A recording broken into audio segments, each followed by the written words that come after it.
Hello बच्चों, तो कैसे हैं आप लोग? एकदम बढ़िया। मैं मनीष राज, आपका MR sir.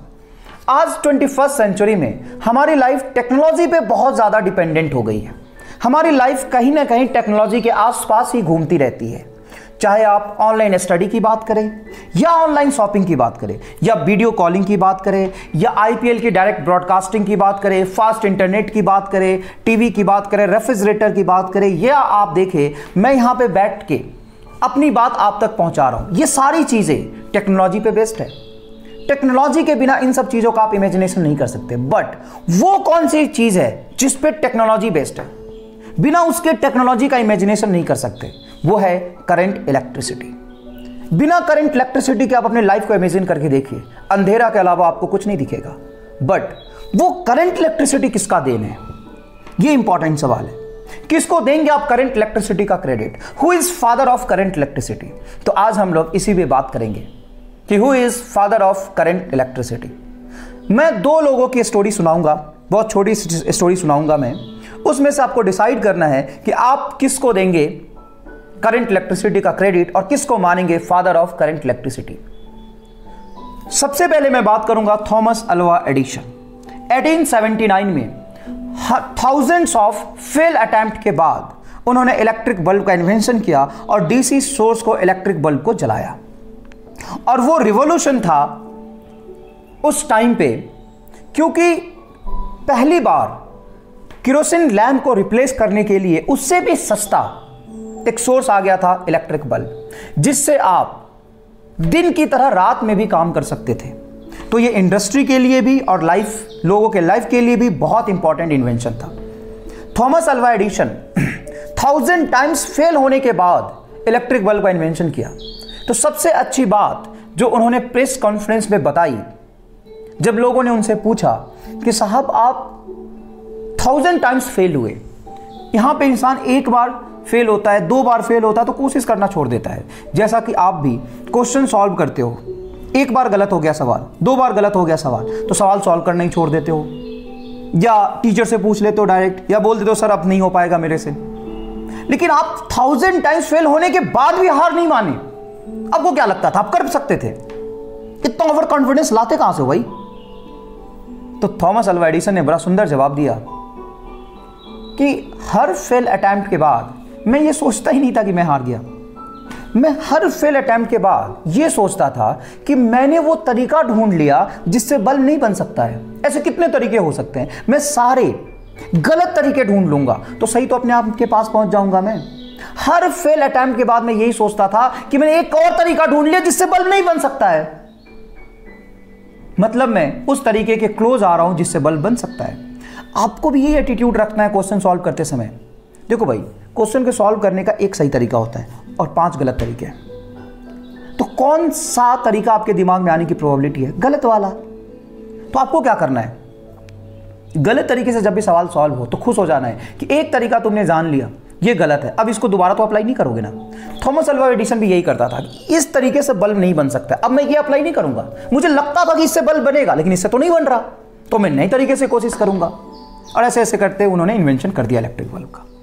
Thomas Alva Edison एक बहुत बड़े साइंटिस्ट होने के साथ साथ एक बहुत बड़े बिजनेसमैन भी थे, और उन्होंने बहुत सारे अमेरिकन फाइनेंसर को ढूंढा और डीसी पावर प्लांट लगाना शुरू कर दिया।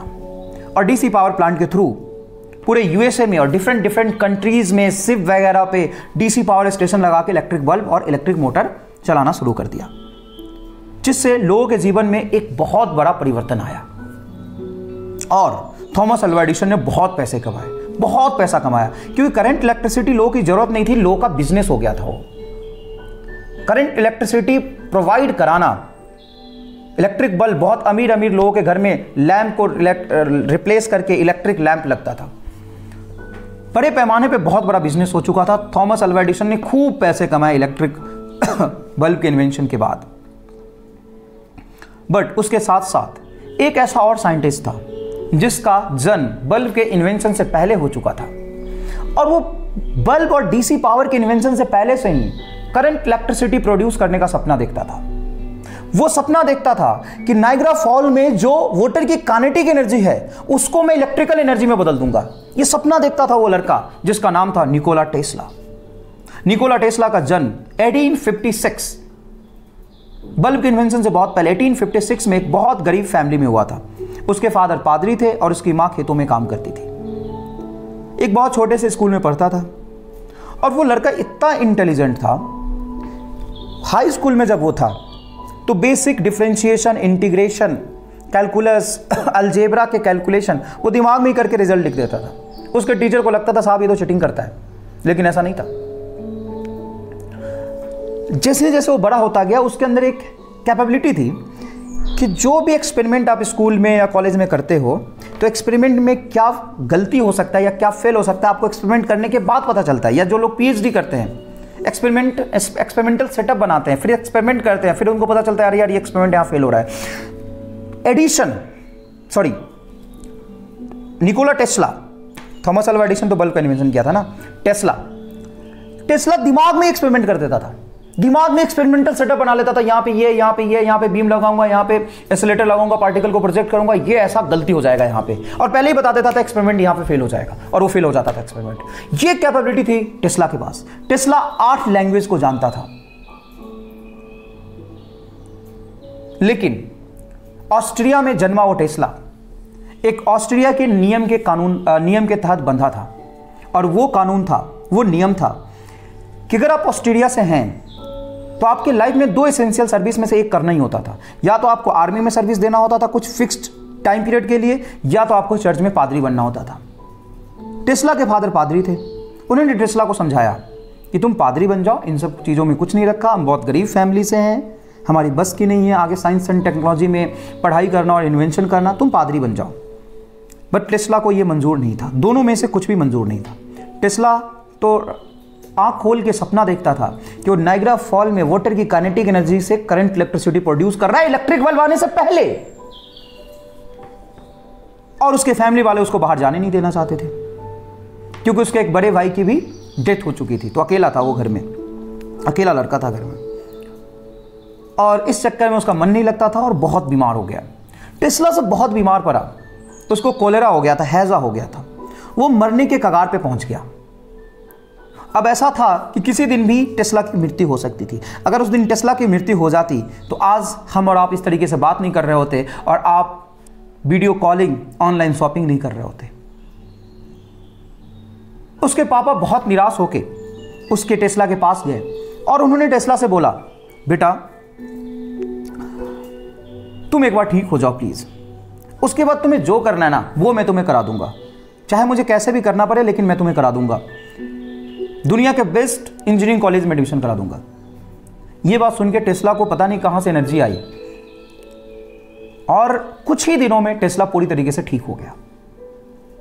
और ठीक होने के बाद उसके फादर ने अपना प्रॉमिस पूरा किया और बुडापेस्ट के एक अच्छे पॉलिटेक्निक कॉलेज में उसका एडमिशन करा दिया, जहां पे टेस्ला ने इलेक्ट्रोमैग्नेटिक इंडक्शन के बारे में, Faraday's law of electromagnetic induction, Lenz law के बारे में खूब सारी पढ़ाई करी। जो 12th के चैप्टर ही पढ़ते हो EMI, उस समय DC मोटर के बारे में ही पढ़ाया जाता था, जो थॉमस अल्वा एडिसन ने डेवलप किया था उसके बारे में पढ़ाता था। उसी समय उसको एक ध्यान आया कि यार ये DC डायरेक्ट करंट के बजाय अगर अल्टरनेटिव करंट हो तो ये ज़्यादा फायदेमंद होगा। उसने प्रोफेसर से अपने बताया, प्रोफेसर चिढ़ गए, उसको बहुत डांटा और भगा दिया। बट टेस्ला के दिमाग में बैठ गया कि नहीं यार ये जो DC है ना उसमें कुछ गलत है, मैं AC बनाऊंगा, ऑल्टरनेटिंग करंट बनाऊंगा और वो ज़्यादा बढ़िया है। इसी तरीके से उसका पॉलिटेक्निक कॉलेज पूरा हो गया और साथ साथ में एडिसन की कंपनी इतनी बड़ी हो गई कि डिफरेंट कंट्रीज में अपना DC पावर स्टेशन बिठाने का काम करने लगी। तो बुडापेस्ट में एक छोटे से DC पावर स्टेशन में इलेक्ट्रीशियन का जॉब था, वहां पे जाके टेस्ला ने ज्वाइन किया और वो मेंटेनेंस का काम करता था, पोल पे चढ़ के बल्ब वगैरह लगाना, ठीक करना, वायर ठीक करने का काम करता था। एज ए इलेक्ट्रीशियन उसने टेस्ला की कंपनी में ज्वाइन किया, टेस्ला ने एडिसन की कंपनी में ज्वाइन किया। एडिसन इतना अमीर था उस समय का क्योंकि DC सोर्स से उसने इतना पैसा बनाया था कि वो बहुत छोटे छोटे लोगों से बात नहीं करता था, बहुत ईगोइस्ट हो चुका था। और टेस्ला एडिसन से मिलना चाहता था और उसको बताना चाहता था कि ये DC में ये प्रॉब्लम है, इसको AC से रिप्लेस करना है। टेस्ला के पास पैसे नहीं थे, उसके पास आइडिया था। एडिसन के पास पैसा था बट टेस्ला उससे मिल नहीं सकता था। बहुत दिनों तक काम करने के बाद जो टेस्ला का इंचार्ज था, मैनेजर था, उससे उसने बात किया तो उसने एक रिकमेंडेशन लेटर लिख कर दिया टेस्ला को कि एडिसन को दिखाना, एडिसन तुमसे मिलेगा और अपने हेड ऑफिस में अपने साथ तुम्हें रख लेगा। जब टेस्ला वो रिकमेंडेशन लेटर लेके एडिसन के पास गया, एडिसन ने रिकमेंडेशन लेटर लिखा, देखा तो उसमें उसके मैनेजर ने लिखा था कि I know only 2 genius person in this world, one is dear Edison you and other is this gentleman Tesla. Edison को लगा अच्छा बहुत बढ़िया टेस्ला, आओ इधर। उसी समय पे टेस्ला के एडिसन के एक शिप में डीसी मोटर खराब हो गया था। उसके जो एम्प्लॉय थे उसको ठीक नहीं कर पा रहे थे और अभी रिकमेंडेशन लेकर टेस्ला पहुंचा था। उसने बोला टेस्ला तुम ये काम कर सकते हो? टेस्ला बोला हाँ कर सकता हूं। टेस्ला को एडिसन को इंप्रेस करने का मौका मिला। टेस्ला गया शिप में और 2 दिन में ही जो खराब हो रहा था इक्विपमेंट, डीसी मोटर सप्लाई, उसको उसने ठीक कर दिया। जब टेस्ला ये बहुत बड़ा काम करके एडिसन के पास आया तो टेस्ला सोच के आया मैंने तो एडिसन को इंप्रेस कर दिया, इस बार मैं उसको अपने एसी जनरेटर के बारे में बता दूंगा। वो गया, एडिसन बहुत खुश हुआ, वाह यार बहुत महीनों से जो काम नहीं हो पा रहा था उसने तुमने 2 दिन में कर दिया, आओ प्लीज बैठो। टेस्ला बैठा और उसने एडिसन को अपने आइडियाज के बारे में बताया। जैसे ही एडिसन ने आइडियाज के बारे में सुना वो भड़क उठा और भड़कने का कारण आप बता सकते हो क्या होगा? भड़कने का कारण यह था कि टेस्ला बहुत ही एक साधारण सा एम्प्लॉयर उसके कंपनी का था, बहुत छोटा सा इलेक्ट्रीशियन था और एडिसन उस कंपनी का मालिक था और टेस्ला बहुत साधारण सा इलेक्ट्रीशियन था। एक छोटा सा इलेक्ट्रीशियन एडिसन को बता रहा था कि तुम्हारा डीसी मोटर खराब है, इसके जगह पे एसी ले आओ। ये तो बहुत ईगो की बात थी। और दूसरा इससे भी बड़ा कारण यह था कि एडिसन ने ऑलरेडी डीसी पावर प्लांट बनाने में क्रॉस द वर्ल्ड बहुत पैसा इन्वेस्ट कर दिया था, जिससे वो बहुत पैसा कमा भी रहा था। लेकिन अगर वो डीसी को ड्रॉप करके एसी के आइडिया पे इंप्लीमेंट कर लेता, काम कर लेता, तो डीसी पावर स्टेशन बनाने में जितने पैसे लगे थे अरबों खरब डॉलर, वो तो बेकार हो जाता। जबकि अंदर अंदर से ही एडिसन को यह बात पता चल गया था कि यार डीसी खराब है, एसी बढ़िया है, लेकिन वो इस बात को एक्सेप्ट नहीं करना चाहता था। जबकि टेस्ला फ्री में दे रहा था उसको अपना आइडिया, उसके लिए पैसे भी नहीं मांग रहे थे। टेस्ला बोल रहा था कि लोगों का भला हो जाएगा, आप इस पे काम कर लो ये आइडिया है, ये मेरा प्रोजेक्ट है, इस पे काम कर लो। लेकिन एडिसन ने उसको एक्सेप्ट नहीं किया क्योंकि उसको बिजनेस में बहुत बड़ा नुकसान दिख रहा था। यहीं से, इसी दिन से स्टार्ट होता है AC DC war between Edison and Tesla. Edison and company चाहती थी कि डीसी ही इस वर्ल्ड का, इस दुनिया का भविष्य है और टेस्ला सोचता था इस वर्ल्ड का भविष्य है एसी, एसी में ही फ्यूचर है इस दुनिया का। लेकिन टेस्ला के पास पैसे नहीं थे, एडिसन के पास पैसा था। एडिसन जानता था टेस्ला अगर प्रोजेक्ट लेके बाहर गया तो काम गड़बड़ हो जाएगा, तो उसने टेस्ला को बोला ये काम करो, ये तो बेकार है, डीसी मोटर में तुम्हें जो कमियां दिख रही है वो बताओ। उसने बताया, बोला कि इन कमियों को डीसी मोटर में से हटा दो, तुम इसको इंप्रूव कर दो डीसी मोटर को। अगर तुम ये कर पाए तो मैं तुम्हें $50,000 दूंगा। $50,000 आज से 150 साल पहले, सोच सकते हो कितना बड़ा अमाउंट होगा। टेस्ला मान गया कि अगर इतने पैसे मिल जाएंगे तो मैं अपना एसी का प्रोजेक्ट पूरा कर लूंगा। वो काम पे लग गया और जो एडिसन का रिक्वायरमेंट था डीसी मोटर में ठीक करने का, टेस्ला उस काम में लग गया। दिन में 10 बजे काम करने बैठता हुआ अपने लैब में और सुबह 5 बजे तक 16-17 घंटे तक लगातार काम करता रहता था रोज। टेस्ला की एक बहुत ही जबरदस्त खास बात थी कि उसके सोने का पैटर्न बिल्कुल अलग था। वो रात में सिर्फ 3 घंटे के लिए सोता और दिन में 2-3 बार 10-10 मिनट का पावर नैप लेता था टेस्ला। ये था उसके सोने का पैटर्न। टेस्ला ने कभी शादी भी नहीं की क्योंकि वो मानता था कि तुम बहुत ऐसे साइंटिस्ट का नाम नहीं बता सकते हो जो शादीशुदा हो। मैंने शादी ना करके साइंस एंड टेक्नोलॉजी के लिए बहुत बड़ा सेक्रीफाइस किया, ऐसा टेस्ला कहता था।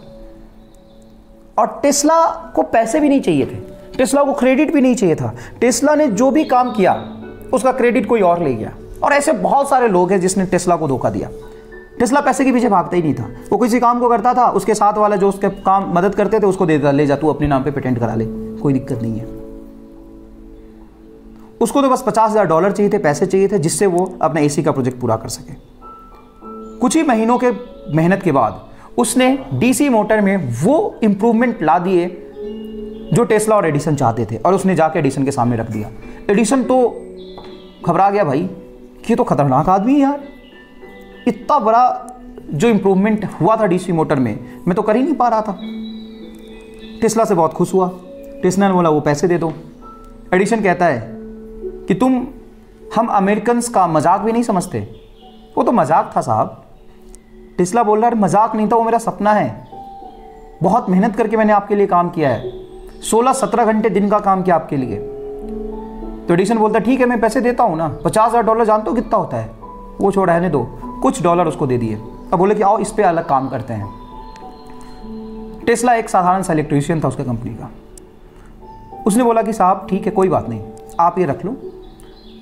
मैंने जो काम किया ना, मेरा मकसद सिर्फ इतना था कि जो इंप्रूवमेंट आया अब ज़्यादा लोगों तक डीसी पावर सप्लाई सस्ते में पहुंच सकता है, आप करिए, आप लोगों तक पहुंचाइए, मुझे कोई दिक्कत नहीं है। और टेस्ला अपनी टोपी उठा के वहां से चल दिया। और सबसे खास बात वहां पे ये हुई कि टेस्ला ने उस काम का क्रेडिट भी नहीं लिया, दुनिया को बताया भी नहीं। उन्हीं लोगों को पता है जो एडिसन और टेस्ला के बीच थे, जो जानते थे कि टेस्ला का काम है। एडिसन ने उस काम को भी अपने नाम पे पेटेंट करा लिया। टेस्ला के हंड्रेड्स ऑफ ऐसे रिसर्च पेपर थे जिनको धोखा देके एडिसन ने अपने नाम पे पेटेंट कराया। टेस्ला को कोई दिक्कत नहीं था, टेस्ला चला गया, उसको बस इसी चीज़ का सेटिस्फैक्शन था कि लोगों को तो फायदा हुआ ना साहब। टेस्ला बाहर गया, अब उसके पास ना नौकरी थी ना पैसा था। एक पेपर पे उसका आइडिया था एसी जनरेटर का। वो छोटे छोटे काम करता रहा, कहीं माइनिंग में खुदाई का काम करता, कभी कहीं काम करता और अपने आइडिया को लेके घूमता रहता। तभी एक साइंटिस्ट और बहुत बड़ा एंटरप्रेन्योर और बिजनेसमैन उसको मिला, जॉर्ज वेस्टिंगहाउस, जिसने टेस्ला का आइडिया सुना और टेस्ला से बहुत प्रभावित हुआ। उसने बोला टेस्ला यार तुम्हारा काम जबरदस्त है, मैं तुम्हें फाइनेंस करूंगा, और अपने कंपनी के शेयर में से उसको पैसे दिए। टेस्ला ने एक नया कंपनी बनाया, टेस्ला इलेक्ट्रिसिटी, और अपने एसी जनरेटर के काम पे पूरा लग गया। 2-3 साल के मेहनत के बाद उसने एसी जनरेटर बना दिया और एसी सप्लाई देने लगा। बट वो एसी सप्लाई नया था, लोगों को भरोसा नहीं हुआ। बट एसी सप्लाई में जो प्रोडक्शन कॉस्ट था बहुत कम था, तो टेस्ला ने 1/3 प्राइस पे, डीसी के कंपेयर में 1/3 प्राइस पे लोगों को इलेक्ट्रिसिटी देना शुरू कर दिया। अब साहब लोगों को क्या चाहिए? फायदा। इंडस्ट्री को क्या चाहिए? फायदा। तो उसने टेस्ला से करंट इलेक्ट्रिसिटी लेना शुरू कर दिया। अब एसी जनरेटर का प्रोडक्शन सस्ता, सप्लाई सस्ता, डीसी का सप्लाई महंगा, और डीसी का जो सप्लाई था वो पावर स्टेशन से बहुत कम डिस्टेंस तक ही कर सकते थे। डीसी का जो डिसएडवांटेज था, वो पहला डिसएडवांटेज ये था कि DC can not supply over the large distance at a constant voltage. वो सिर्फ और सिर्फ हाफ माइल, 0.8, 0.9 या 1 किलोमीटर मैक्सिमम तक सप्लाई दे सकता था। और एसी जनरेटर बहुत लार्ज डिस्टेंस तक सप्लाई दे सकता था, तो मेंटेनेंस कॉस्ट भी बहुत कम था एसी का। डीसी का मेंटेनेंस कॉस्ट बहुत ज़्यादा था। दूसरी बात, डीसी कांस्टेंट वोल्टेज पे सप्लाई होता था। डीसी के वोल्टेज को आप अप और डाउन नहीं कर सकते। 5 वोल्ट मतलब 5 वोल्ट का सप्लाई होगा। एसी में वोल्टेज को अप और वोल्टेज डाउन कर सकते थे ट्रांसफार्मर यूज करके। और डिफरेंट इंस्ट्रूमेंट की रिक्वायरमेंट अलग होती है। इंडस्ट्री में बहुत बड़ा मशीन है, उसको ज्यादा वोल्टेज चाहिए, इलेक्ट्रिक बल्ब बनाना है कम वोल्टेज चाहिए। तो एक ही सोर्स से हर जगह सप्लाई दे सकता था टेस्ला एसी का, बट डीसी का सप्लाई अलग अलग होता था। और डीसी के कम्युनिकेशन में पावर लॉस ज्यादा था। अगर आपको एक बल्ब जलाने के लिए 5 वॉट चाहिए तो सप्लाई 10 वॉट करना पड़ता था। 5 वॉट तो रास्ते में कम्युनिकेशन में खर्च हो जाता था, 5 वॉट ही पहुंच पाता था। इसलिए डीसी का सप्लाई महंगा था। और एसी के कम्युनिकेशन में, ट्रांसमिशन में पावर लॉस कम था साहब। ये याद रखिए, ये आपको पढ़ना है। डीसी और एसी में कंपैरिजन आपको करना होगा, है ना। तो ये फायदे थे एसी के। साहब लोग एसी पे स्विच करने लगे, डीसी कनेक्शन हटा के एसी में कनेक्शन लगाने लगे। टेस्ला कंपनी ग्रोथ करने लगी, टेस्ला खूब पैसे कमाने लगा अचानक से। एडिसन को नुकसान हुआ। अब इस नुकसान को उसने पर्सनली ले लिया, अपने ईगो पे ले लिया, और लोगों के बीच जाके कॉन्फ्रेंस करने लगा, लोगों को इकट्ठा करता और छोटे जानवर या घोड़ा और हाथी को लेके जाता लोगों के बीच में, और उस पर 1000 वोल्ट का एसी सोर्स डाल देता, जिससे जानवर तड़प के मर जाते। तो लोगों को लगता है यार एसी तो बहुत खतरनाक है, ये तो गलत चीज़ है। एसी के बारे में लोगों का दुष्प्रचार शुरू कर दिया लोगों के बीच में, बहुत निगेटिव हो गया एडिशन। लोगों को एसी के बारे में गलत गलत बातें बताने लगा, निगेटिव चीज़ें बताने लगा, जिसमें एसी के लिए लोगों के दिमाग में डर पैदा हो गया। लोग एसी से डरने लगे और टेस्ला से पावर कनेक्शन कटवाने लगे, फिर डीसी पे जाने लगे लोग। तभी यूएस गवर्नमेंट में जो अपराधी होते हैं उनके डेथ पॉलिसी में चेंज लाना चाहते थे, उनको मृत्युदंड देने का नया तरीका सोचना चाहते थे। तभी एडिसन तो बहुत बड़ा आदमी था साहब, वो यूएस गवर्नमेंट को प्रपोजल दिया कि जो भी हमारे जेल में कैदी है उनको मारने के लिए हम एसी का यूज कर सकते हैं। यूएस गवर्नमेंट ने एक्सेप्ट भी कर लिया इस बात को, और पहली बार जिस इंसान को एसी सोर्स से मारा गया था और उसके जो आई विटनेस थे वो साहब बाहर आके लोगों को बताने लगे कि एसी से मारने के बजाय ज्यादा अच्छा होता कि अगर आरी से हम उस इंसान के टुकड़े टुकड़े कर देते तो उसको इतना पेन नहीं होता जितना पेन एसी से होता है। अब ये प्रपोजल किसने दिया लोगों को नहीं पता था। लोग तो जानते थे एसी टेस्ला ने सप्लाई किया है, मतलब टेस्ला की गलती है। लोगों ने पत्थरबाजी शुरू कर दिया टेस्ला की कंपनी पे। अब देखो यहां से इंटरेस्टिंग कहानी बनते जा रहा है। टेस्ला की कंपनी पे लोगों ने पत्थरबाजी शुरू कर दिया। टेस्ला परेशान नहीं हुआ। जब एडिसन टेस्ला को बर्बाद करने में लगा था गलत तरीके से, एडिसन टेस्ला को बर्बाद करने में लगा था गलत तरीके से, उसी समय टेस्ला अपने काम पे लगा था।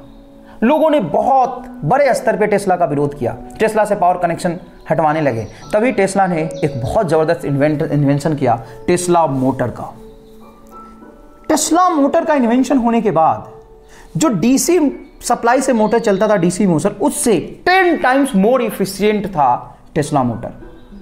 अब इंडस्ट्री का मजबूरी है, उनको मुनाफा कमाना है। ये देश दुनिया को बदलने वाला था टेस्ला मोटर्स। टेस्ला मोटर के इन्वेंशन के बाद फिर से एसी की तरफ लोग स्विच करने लगे और डीसी का काम ही खत्म कर दिया इस बार एसी ने। एसी इतने लार्ज स्केल पे सप्लाई होने लगा पूरे दुनिया में, अमेरिका में, हर जगह पे, कि डीसी से लोग अपना पावर कनेक्शन हटवाने लगे। महंगा था, मेंटेनेंस ज़्यादा था, पावर सप्लाई बहुत बड़ा लॉस होता था, पावर स्टेशन बहुत ज़्यादा बनाने पड़ते थे, और ये एक बैठा बैठा पूरे शहर में एक ही जगह से एसी सप्लाई दे सकता था। तो एडिसन के खुद की कंपनी से ही एडिसन को उसके फाइनेंसर ने बाहर निकाल दिया एसी के विरोध करने के चक्कर में, और टेस्ला को इसका बहुत फायदा हुआ। सारे इन्वेस्टर्स टेस्ला के पास पहुंच गए, एसी पावर स्टेशन बहुत ज़्यादा लार्ज स्केल पे बनने लगे। टेस्ला के पास पैसा ही पैसा था। टेस्ला ने पैसा जमा नहीं किया, वो अपने एम्प्लॉयर को देता गया कि तुम काम करो, तुम नया रिसर्च करो, अपनी टीम बनाई। और उसने कई बड़े बड़े इन्वेंशन किए, जैसे remote sensing, radio communication, Tesla vial, rotating magnetic field, बहुत इन्वेंशन किए टेस्ला ने। और टेस्ला एक और अपने नए ड्रीम प्रोजेक्ट के बारे में सोचने लगा, वायरलेस इलेक्ट्रिसिटी। वायरलेस लैम्प तो टेस्ला ने बना ही दिया था, वायरलेस इलेक्ट्रिक लैम्प। वो सोच रहा था वायरलेस इलेक्ट्रिसिटी के बारे में, जो आज भी पॉसिबल नहीं हो पाया है। आपके घरों में जो सप्लाई होता है वायर के थ्रू इलेक्ट्रिसिटी आता है ना, वो वायरलेस इलेक्ट्रिसिटी के बारे में सोचने लगा। उसने खूब रिसर्च किया, उसके लिए बहुत पैसे चाहिए थे। और तभी उसी समय यूएस गवर्नमेंट ने नायग्रा फॉल पे इलेक्ट्रिक पावर प्लांट लगाने का टेंडर निकाला, और टेस्ला की कंपनी को वो टेंडर मिला। टेस्ला के पास बहुत पैसे आ गए, टेस्ला ने उस पर काम शुरू किया। बट तभी उसका जो मेन फाइनेंसर था जॉर्ज वेस्टिंगहाउस, उसके कंपनी में कुछ प्रॉब्लम हुआ, वो नुकसान में चला गया। टेस्ला को टेस्ला टावर बनाने के लिए, वायरलेस इलेक्ट्रिसिटी देने के लिए टेस्ला टावर बनाना था, जिसके लिए बहुत ज़्यादा पैसे की जरूरत थी। अब उसके बाद पैसे कम पड़ने लगे। तभी एक बहुत बड़ा फाइनेंशियल, उसको अमेरिका का सबसे बड़ा फाइनेंसर मिला, मॉर्गन। लेकिन टेस्ला ने मॉर्गन को सच नहीं बताया था कि वो वायरलेस इलेक्ट्रिसिटी, फ्री इलेक्ट्रिसिटी पे काम करना चाहता है, क्योंकि फ्री इलेक्ट्रिसिटी वो पूरी दुनिया को देना चाहता था। फ्री में इलेक्ट्रिसिटी मिल जाता लोगों को, वायरलेस इलेक्ट्रिसिटी मिल जाता। और कोई भी इन्वेस्टर फ्री की चीज पे तैयार नहीं होगा। इन्वेस्टर तो इस चीज पे तैयार होगा कि उसको पैसे कमाने हैं। इसीलिए टेस्ला ने मॉर्गन को बताया कि वो रेडियो कम्युनिकेशन पे काम करना चाहता है, जिससे वो एक कंट्री में बैठ के किसी दूसरे कंट्री में फ्रैक्शन ऑफ सेकेंड के अंदर कोई मैसेज ट्रांसमिट कर सकता है। मॉर्गन इस काम के लिए तैयार हो गया, उसको खूब सारी फंडिंग दी। इसी बीच टेस्ला के साथ काम करने वाला उसका कलीग, उसका साथी साइंटिस्ट मार्कोनी ने उसे धोखा दिया, और जो रेडियो कम्युनिकेशन का रिसर्च पेपर था उसको लेके भाग गया। और उसने एक एक्सपेरिमेंट किया जिससे उसने एक कंट्री से दूसरे कंट्री में रेडियो ट्रांसमिशन किया। मॉर्गन को यह बात पता चला। मॉर्गन ने बोला, ये तुमसे पहले तो इसने कर दिया, ये तो बहुत आसान काम था, तुम तो टेस्ला टावर में लगे हो। उसको सच पता चल गया, मॉर्गन ने फंडिंग रोक दिया। टेस्ला ने खूब पैसे कमाए थे, उसके पास पैसे थे, उसने अपना काम जारी रखा, लोगों को खुद से पेमेंट करता रहा, अपना काम जारी रखा, टेस्ला टावर बनाने में लग गया वो। लेकिन फंडिंग तो हर जगह से बंद हो गया था। धीरे धीरे उसके साथ के लोग जो काम कर रहे थे वो चले गए वहाँ से। जब सारे लोग जाने लगे, टेस्ला के कुछ ही लोग बचे थे, फिर भी वो लगा रहा, अपने घर बेच दिया। टेस्ला के पास जो कार था, घर था, जो कुछ भी था सब बेच दिया और सब कुछ टेस्ला टावर में लगा दिया, क्योंकि पूरी दुनिया को फ्री इलेक्ट्रिसिटी देना चाहता था। लेकिन फंडिंग तो कहीं से आ नहीं रहा था, पैसे सिर्फ खर्च हो रहे थे। कुछ ही समय बाद उसके सारे पैसे खर्च हो गए। टेस्ला फिर भी लगा रहा, अकेले लगा रहा टेस्ला टावर के काम में। लेकिन अकेले कितना काम कर पाता? उसके पास इतने ही पैसे नहीं थे कि वो कहीं घर में रह सके, तो वो होटल में हायर करके रहता था और अकेला ही काम करने लगा। कुछ ही समय बाद उसकी मृत्यु हो गई और ये टेस्ला टावर फ्री इलेक्ट्रिसिटी का सपना उसका अधूरा रह गया। अगर वो पूरा हो पाता तो आप सोच सकते हैं कि आपको बल्ब यहाँ रख दीजिए, बल्ब अपने आप जल जाएगा। वायरलेस इलेक्ट्रिसिटी पे काम कर रहा था और ये पॉसिबल भी हो सकता था, लेकिन आज भी 150 साल बाद भी ये संभव नहीं हो पाया। टेस्ला के जितने भी रिसर्च पेपर थे टेस्ला टावर के रिगार्डिंग या उसके और भी दूसरे रिसर्च के रिगार्डिंग, उस पर आज भी thousands of scientist across the world उस पर काम कर रहे हैं कि टेस्ला क्या सोचता था साहब उस समय। उसका इमेजिनेशन इतना तगड़ा था, उसके रिसर्च पेपर इतने तगड़े थे कि आज पे उसके रिसर्च पेपर पे लोग रिसर्च कर रहे हैं और उन अपना PhD कर रहे हैं, पेटेंट ले रहे हैं और नोबेल प्राइज़ ले रहे हैं। लेकिन टेस्ला को कभी नोबेल प्राइज़ नहीं मिला, क्योंकि वो नोबेल प्राइज़ और पैसे के पीछे भागा ही नहीं था। जब भी लोग उसके साथ धोखा करते थे, उसके सैकड़ों ऐसे पेटेंट थे जो दूसरे लोगों अपने नाम पे करा गए। मार्कोनी को नोबेल प्राइज़ मिला साहब रेडियो कम्युनिकेशन के लिए, और जो कि रेडियो कम्युनिकेशन तो टेस्ला का काम था। टेस्ला ने छोटे मोटे रेडियो कम्युनिकेशन पे ध्यान ही नहीं दिया। उसका तो बहुत बड़ा प्रोजेक्ट था वायरलेस इलेक्ट्रिसिटी, उस पर काम कर रहा था। लेकिन वो सपना उसका पूरा नहीं हो पाया। बट उसके डेथ के बाद किसने PIL दायर किया US कोर्ट में। 1943 में US कोर्ट ने यह फैसला सुनाया कि जो रेडियो कम्युनिकेशन का जो एक्सपेरिमेंट था वो मार्कोनी का था ही नहीं, वो टेस्ला का था। क्योंकि सारे वर्क जो उससे रिलेटेड थे वो टेस्ला ने किया। और तुमने अचानक से सपना देखा था क्या रात में आके तुमने एक्सपेरिमेंट किया और वो सक्सेसफुल हो गया? वो सारा काम टेस्ला का था साहब, उसका क्रेडिट टेस्ला को दिया गया। अभी के समय का सबसे बड़ा साइंटिस्ट और एंटरप्रेन्योर अमेरिका का एलन मस्क टेस्ला के नाम पे अपनी कंपनी के नाम रखी टेस्ला कार। उस समय जब टेस्ला के पास आइडिया थे, टेस्ला जब जिंदा था, तो उसको उतना रिस्पेक्ट नहीं मिला जितना रिस्पेक्ट आज उसको लोग देते हैं। तो डिसाइड आपको करना है कि who is father of current electricity. Comment करके बताएं who is father of current electricity. फिर मिलेंगे अगले एपिसोड में किसी और रोचक साइंटिस्ट और उसके इन्वेंशन के बारे में हम लोग बात करेंगे। धन्यवाद।